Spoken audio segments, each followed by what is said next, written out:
Now it's time for Perspective on the programme, and it's all about, on an emotional level, providing hope, and on the physical level, providing the correct science to try to bring that hope alive. The world's cancer community, doctors and researchers, gathering in Chicago last week for the annual American Society of Clinical Oncology Congress. Experts from around the world were sharing their knowledge to try to help those who have cancer and to bring that hope to their families and friends, of course.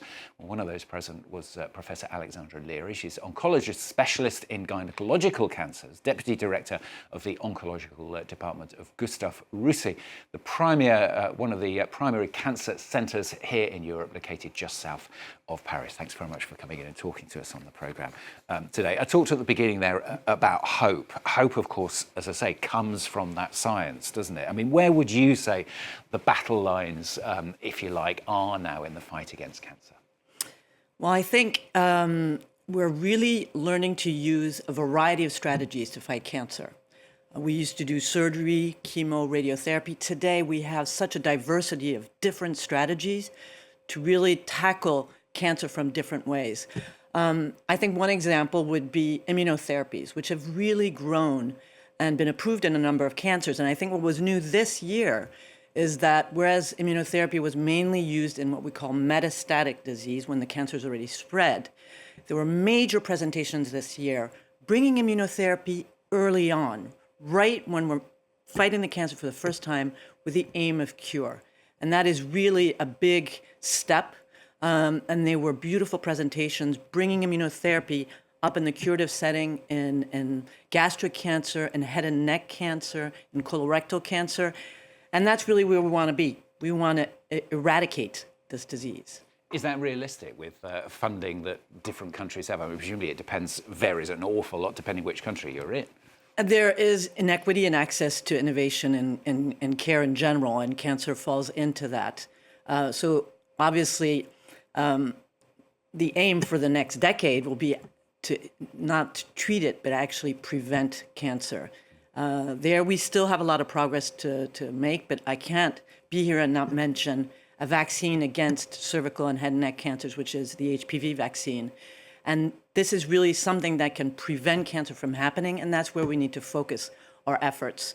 And I have to say a word of encouragement, encouraging everybody to vaccinate their children against HPV. Why is that? I mean, how important is it to get people into the hospitals and to make people aware, of course, that they may have a problem early enough then? So we know we're better at treating cancer the earlier we detect it. This is why we have very good screening programs for a number of cancers like breast cancer and colorectal cancer. But people don't always access that or are scared to go. But it's really important to try to detect as early as possible, because our curative modes, which could be surgery, radiotherapy, surrounded by systemic treatments, such as we hope soon immunotherapy, that's where we really can cure patients, and that's really important. Yeah, is there a way to encourage people perhaps to be more proactive themselves? Because presumably it's an awful lot about going to the doctor when you feel you've got a problem and then getting that referral in the first place. And I think that's a lot about communication, and we have to inform people that if they have a new symptom, they should not be scared to consult a physician. Because people are at the moment? I think people are a little bit. And they're busy. They're busy in their everyday lives. But there were a number of other innovative strategies presented at this year. Again, immunotherapy is one. Other really innovative strategies were doing what's called bispecifics. This is really intelligent, where we have antibodies that have two arms. One is an arm that's going to go bind to the white blood cell, and the other one is going to bind to something very specific on a tumor cell.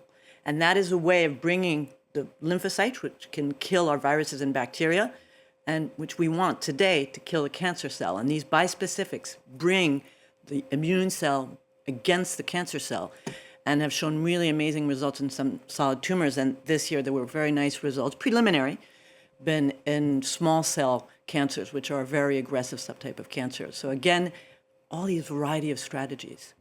How much talk was there at the conference about the concern over funding? Because that's very much needed, isn't it, to do this research? A lot of concerns about that in the US, notably at the moment, but in other countries as well. Yeah, so there was clearly a message from American researchers and physicians that they're worried about the funding over the next few years, with a lot of uncertainty and loss of funding for some of their projects, which really is, I mean, research does not function without funding.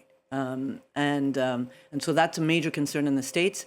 And in other countries, I mean, France is a perfect example where, we're running into to deficits where even medical care is going to become expensive. So we're always worried that research would be maybe one to be less funded. And if we want to keep improving the quality of healthcare for people around the world, we're going to need that funding. You're particularly focused on women's health, ovarian, cervical, endometrial cancers as well. You told me just before we came in here, there wasn't an awful lot new in those areas at the conference. So we've talked about immune therapy.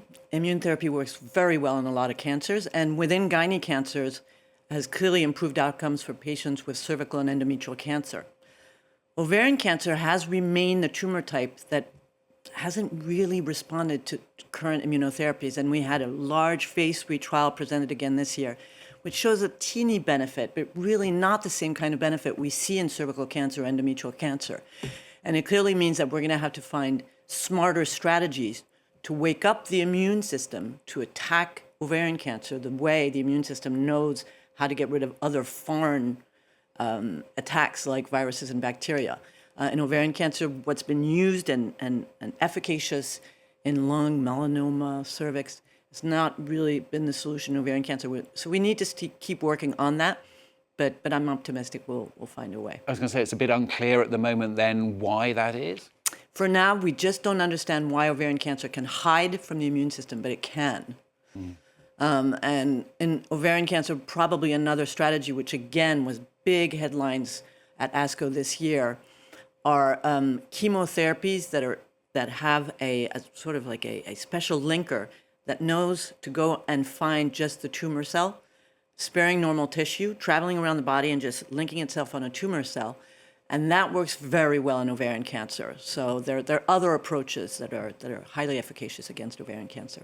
What about the conference itself? I mean, how helpful and how important do you think conferences like that are to kind of spread the message, I suppose, about treatments? I mean, they're unbelievably first of all, stimulating. Bring all of the tens of thousands of physicians, researchers, patients come as well, all into the same place to discuss breakthroughs is an amazing. It's highly stimulating. We all leave these conferences with a ton of ideas, and that's what keeps us fueled up for the year to come. And so these are really great moments of exchange, and very useful for all of us. And just finally, if people are out there watching, maybe they have cancer themselves or they have family or friends who have cancer, should people still have hope? They should, absolutely. Every year we get better. And it's not only about expensive technologies you were asking me about. There was a beautiful study about the use of a structured exercise program after people had surgery for their colorectal cancer. And actually that helps. And I think that's important because it's cheap, it's low tech, and it's something the patient can do. And I think that's really important for patients to feel that they can help and they can contribute to improving their own outcomes. And they're not just passively waiting for the treatment to work. I think that's a really important message. Professor Alexandra Leary, thanks very much for coming in and talking to us here on France 24. That's today's perspective. Thanks for coming in. Thank you.